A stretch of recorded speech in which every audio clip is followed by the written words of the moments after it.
পরম প্রেমময় শ্রী শ্রী ঠাকুর বলছেন, ইষ্টের কাছে করলে আদায়, কপাল তাদের খুলবে না, ভাগ্য তাদের নিথর হবে, সদ্দীপনায় ফুটবে না।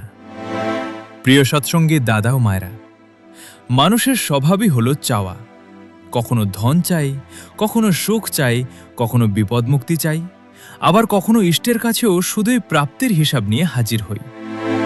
কিন্তু ভেবে দেখেছি কি, ইষ্ট কি শুধুই কিছু আদায় করার স্থান? ইষ্ট কি কেবল আমাদের চাওয়া পাওয়ার কেন্দ্র? পরম দয়াল শ্রী শ্রী ঠাকুর আজ আমাদের গভীর এক সত্যের মুখোমুখি দাঁড় করাচ্ছেন। যে ভক্ত ইষ্টের কাছে শুধু দাবি নিয়েই আসে, যে ভক্তের ভক্তির মধ্যেও স্বার্থের হিসাব লুকিয়ে থাকে, যে সমর্পণের বদলে আদায় করতে চায়, তার অন্তরে ভক্তির প্রস্ফুটন ঘটে না, তার ভাগ্যের দ্বারও উন্মুক্ত হয় না।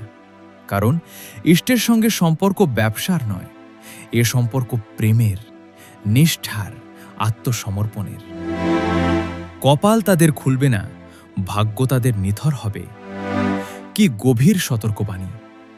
যেখানে শুধু পাওয়ার আকাঙ্ক্ষা, সেখানে হৃদয়ের বিকাশ থেমে যায়। আর যেখানে ভালোবাসা আছে, সেবা আছে, কৃতজ্ঞতা আছে, সেখানে ইষ্টের করুণা আপনিই নেমে আসে।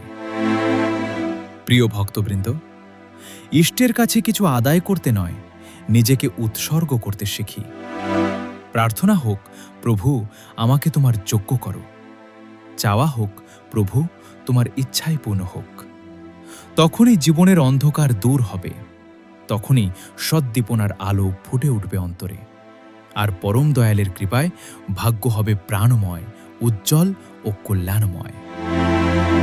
অনুশ্রুতি গ্রন্থ শ্রী শ্রী ঠাকুর জয়গুরু বন্দে পুরুষোত্তম।